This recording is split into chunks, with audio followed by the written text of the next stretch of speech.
All right, everybody. Welcome to the Locked On Avalanche podcast. And that's a rough one. There's no ifs, ands, or buts. Nothing you can conjure up to try to wish that one away. It happened.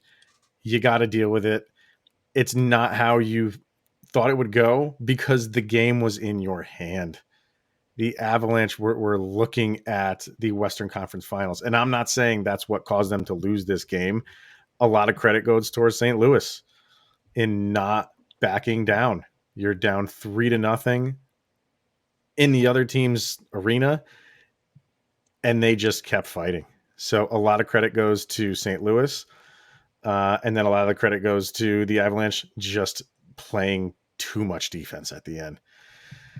I don't know. This is a tough one to swallow right now, but the Avs, they're going to have short-term memory. So we don't want to, but we're going to have to talk about it. So let's get in on this thing. You're Locked On Avalanche, your daily podcast on the Colorado Avalanche. Part of the Locked On Podcast Network, your team every day.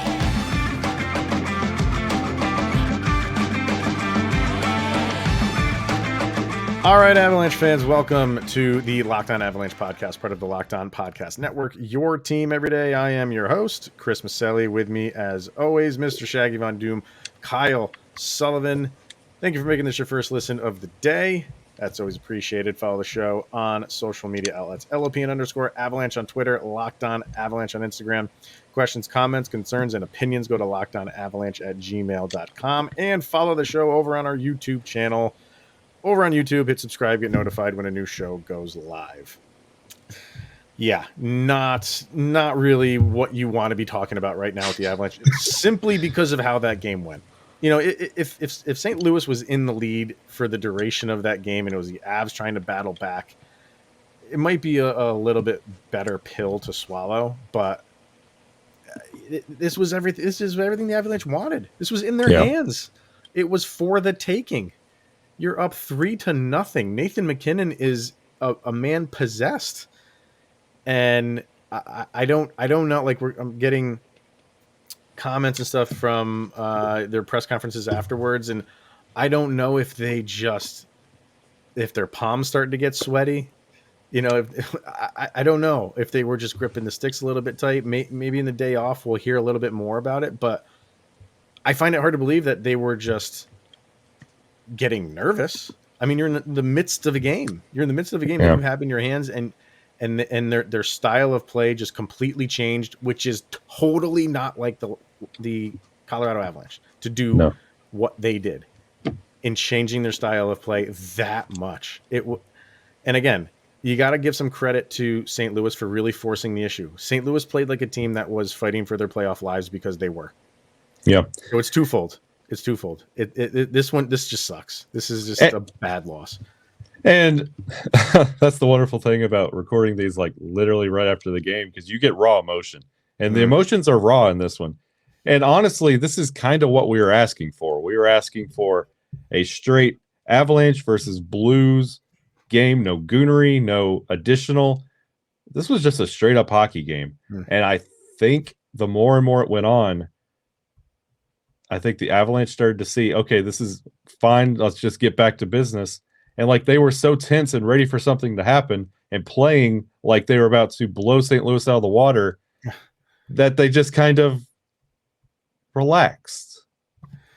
And and like it was the first game all series that we scored first. And then Nathan MacKinnon coming out and having the game of the series, if not the playoffs for him. And you felt good. Everything felt good. And like in the Twitter spaces, we were even kind of looking at like what, like talking about it's been 20 years. Like this has been a great moment, because nothing at that point made you feel like we killed off a first period penalty, scored on a first period power play. Everything was coming up Avalanche, and you really started to believe in it. And then the more in that third period, things turned. And you can't really point your finger at what, but the mentality shifted, and the Blues turned out to be the better team in the third period, which apparently matters to force it to overtime. And there was nothing the Avalanche could do. It was the weirdest thing. I think the Avalanche just went too much defense. They stopped forcing the issue. They were like, we just want to get through 20 minutes, not give up any, anybody behind us, not give any stupid penalties. And when you play like that, you're going to do that. Not get penalties, maybe, but you're going to be out of position because you're worrying too much if I'm in perfect position. Yeah. And you just start losing track of things. And that's not their game. The Avalanche game is to be the aggressors, to force the issue. And they just were not doing that. And St. Louis, St. Louis is going to force the issue because they have to. At that stage in the game, they have to. They're down. It's not just because they're down in the series. They're down in the game. Yeah. So they have to force. Their season is on the line. And I know it's a little bit more difficult for the Avs to kind of like, turn the tide when they're engaging that much. But when you get the puck and you're making a zone exit or you're doing transition, it was just, let's just get to the red line and dump it and then have short shifts. I get that to an extent, but when they are as up in your face as possible, killed another one, by the way. So that's two. Yeah, right on my screen. You don't know what we're talking about, but we got wins over here with bugs that I'm killing. I'm happy about that. Yeah, I don't know. It was just like you said, the momentum shifted and the Avalanche could not get it back. They couldn't get it back. And it goes to your point about like the aggression. If like they kept up that aggression, they had an empty net in the with like a minute and a half to go in the third period. Mm-hmm. Two good, crisp, aggressive passes. It is a 5-3 game. Yeah, that's on Gabe Landeskog, and that one is going to be dissected. That's the day off dissection, basically. Mm-hmm. Is should he have taken that shot? You can tell like he's trying to at least gain the center ice line and then make a shot at it. But I don't know. Like I think at that point, like you take a chance, and if you miss and you ice it, fine. Like you deal with those consequences. But I think he was trying to make a calculated risk, and whoever it was that was the defender for St. Louis closed the gap on him before he could get to center ice, and he just kind of at that point flicked the puck into the zone, and then that was it. There was just no effort to really kind of after that. It was St. Louis, and then they got that game tying goal. But I think, and I don't know if it's fair or not. If Gabe Landeskog is going to take a lot of heat for that. But it is something that will be questioned. That's for sure. And as the leader of the team, as the captain, he's got that sense of what the whole team feels like, what the emotions and the mood feels like for the team. And he could feel that momentum shift. And that's why you take that calculated risk. If I don't put this in now, we're going to be in trouble. Mm-hmm. And I could kind of understand the thinking behind it, but and then watching the defense collapse in such a nature to where it gives such a juicy shot for Kuemper. He had a hard time even finding that one. It sent it into overtime. You really just felt defeated. I don't think there was a lot of words said in that third period intermission rolling into overtime. In our Twitter space, you just felt like we were up 3-0 at home. How does this happen? Crowd is with you. Like I said in the summary video, like John Elway was in the building. Like everything was behind you to will you forward in this thing. And I mean that's when you give up that type of lead. Whether or not you're at home is irrelevant.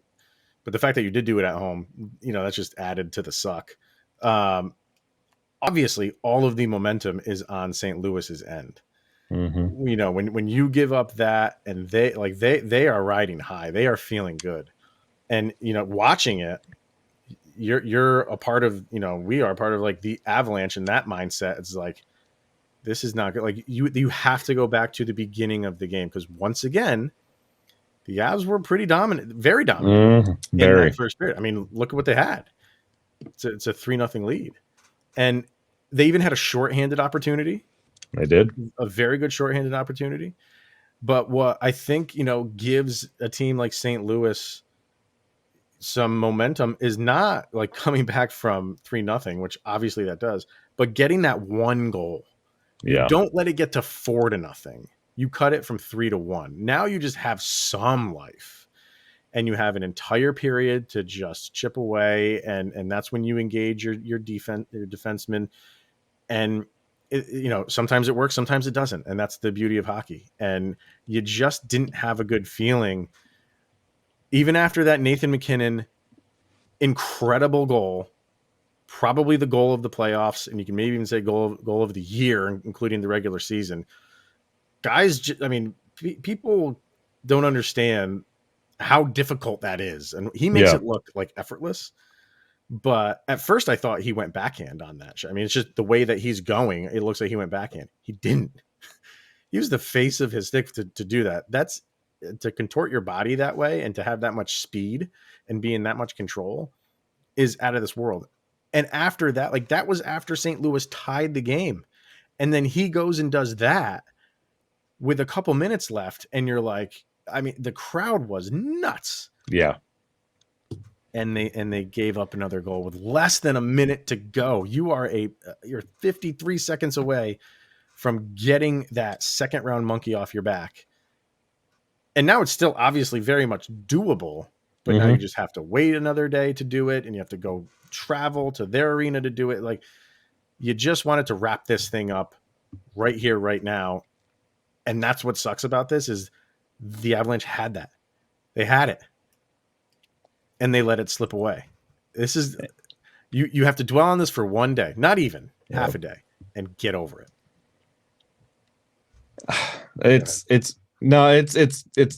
terrible. Like when you're talking about the Nathan MacKinnon goal, like the elation in that moment. Like Cody Rourke of Locked On Broncos came by the space and called it a piss missile. So shout out Cody. Great analysis there. That's what it was. Like it was great. And you felt like, and in that period, in that intermission, they had the quote that Nathan MacKinnon had about the determination to get past round 2. And it felt like we were finally there. And all we had to do was just close out the game. And instead of closing out the game, you collapsed into a box. And I think it hurts because of what you've seen with the determination from the big three, with Bednar, with the messaging from the team. It's been so driven since, honestly, the season started on this is our goal, this is our mission, this is what we're going to do. And you're right there, like 98%, like to the next round, and you just don't. It slipped through their fingers. It did. So, all right, well, we got a sound check to get to. We'll get to that a little bit later. Let's talk about Darcy Kuemper here in a minute and what this does to him.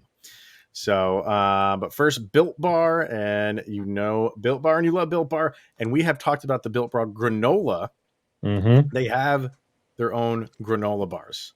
I don't know about you, like I consider myself a granola bar aficionado. Well, yeah.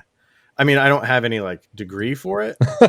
I printed one. You got on a bachelor's in granola science. Yeah, there's a website you can just print your own degrees, and I printed my what'd you say, bachelor's in granola science? Yeah, dude, I think I'm going to start that.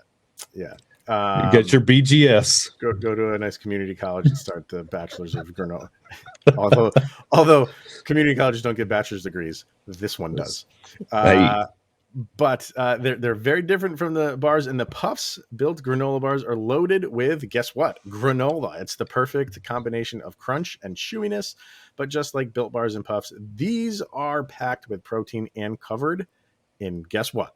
100% real chocolate, 150 calories, 15 grams of protein, and only 4 grams of sugar. Built granola bars will change your world.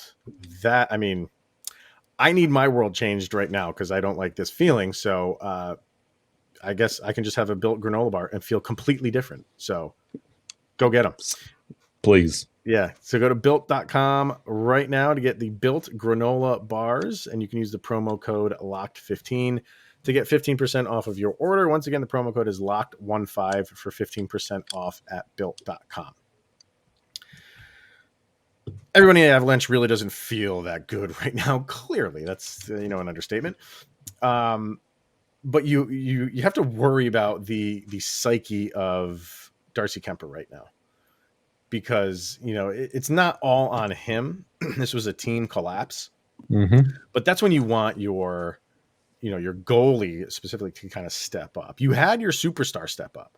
Nathan MacKinnon with the whole last year, the comment of, I haven't won, what. Yeah. Nobody has forgotten that, obviously, including him. And then he performed like, that comment is why I'm performing the way I'm performing tonight or last night. Yeah. Darcy Kuemper, goalies, they got to have, you were saying how, you really got to have a short-term memory for all this.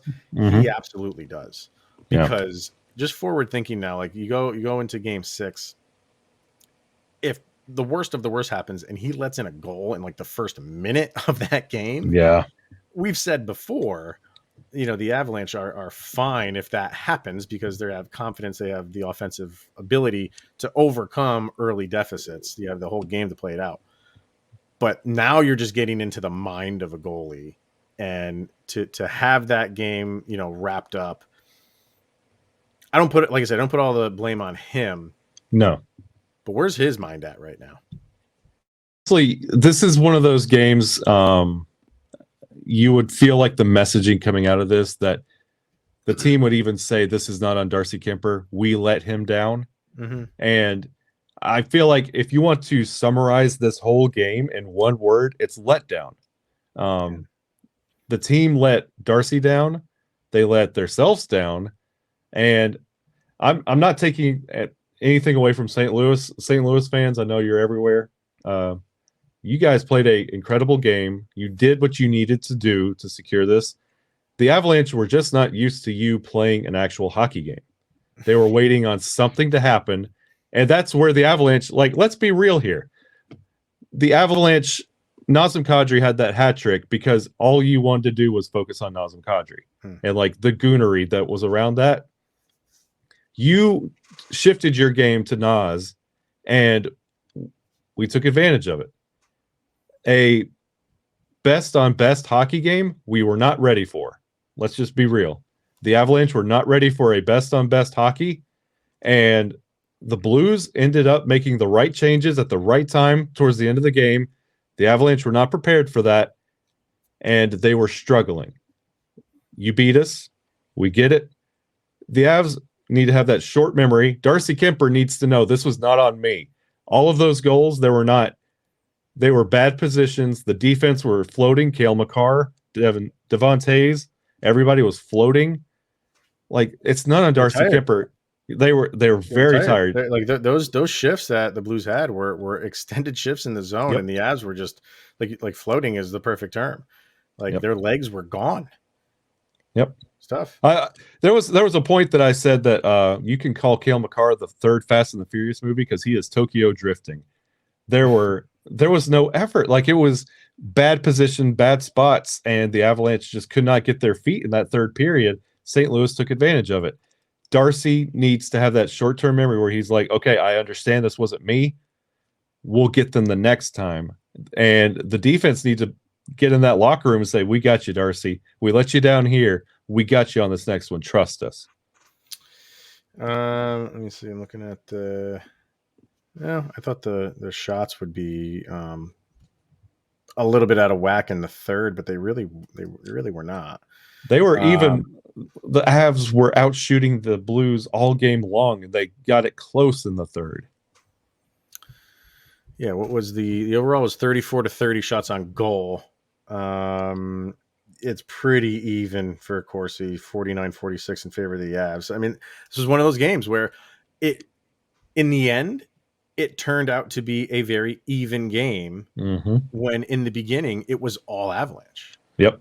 And, with the exception of game 1, even though game 1 was a tight game, like they only won that by a goal. That was a game where they were completely dominating St. Louis. St. Louis just hung in the game. This one, Avalanche dominated in the beginning, and then it's just slowly decreased. The effort was there. I think the effort was fine. until you got to that point. Like there's this line in the sand with this game. And the Avs are there, and I'm seeing some quotes now, like they're kind of admitting it. They're kind of saying like, we just went back on our heels a little bit. Yep. And we can't do that.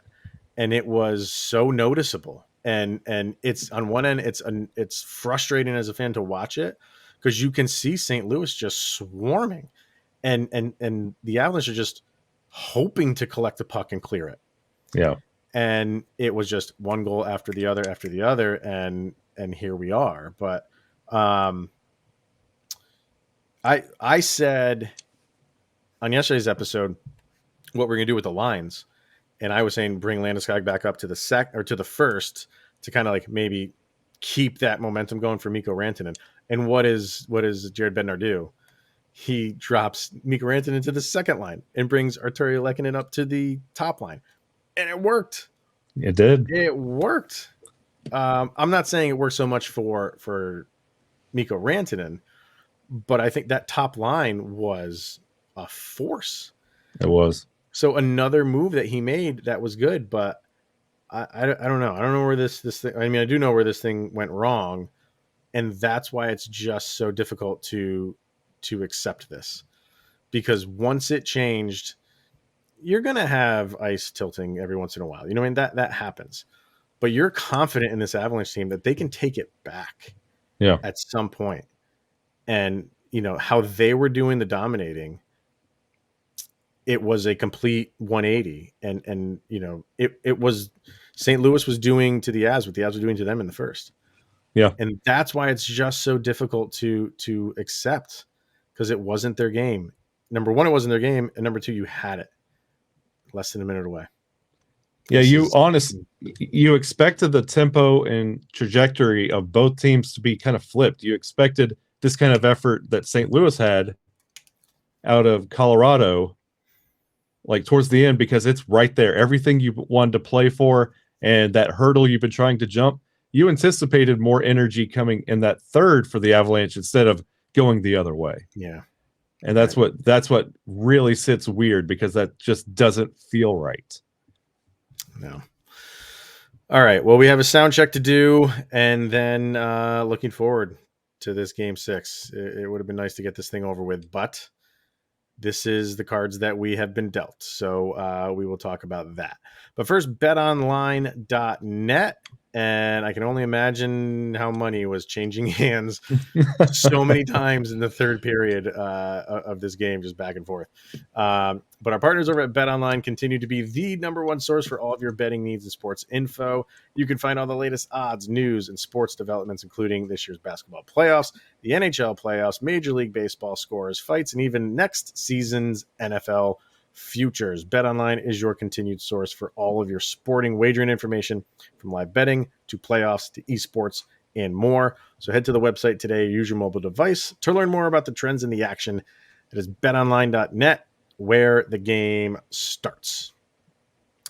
All right, sir, a sound check is due. So for anybody new to the show, our LOPN sound check is Kyle and I pick one song that we feel best describes the action of the most recent game, win or lose.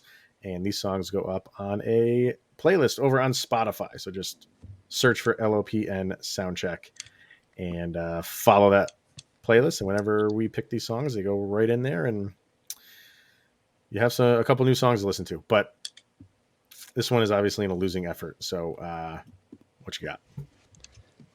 For you old school metalheads out there, an obscure band that not a lot of people have heard of, Prong. You want the good life? You break your back, you snap your fingers, you snap your neck. Snap your fingers, snap your neck, from a good band called Prong. Really good stuff. That song, the whole vibe is that third period and the collapse that it was. Oh, man. Yeah, I had to listen to that one. I don't know them. And when you said not a lot of people know about it, I was listening to Jeff Merrick, and he was talking to Elliot Friedman, and he made a great joke, and he was like, how many hippies does it take to screw in a light bulb? It's a pretty rare number. You probably never heard of it.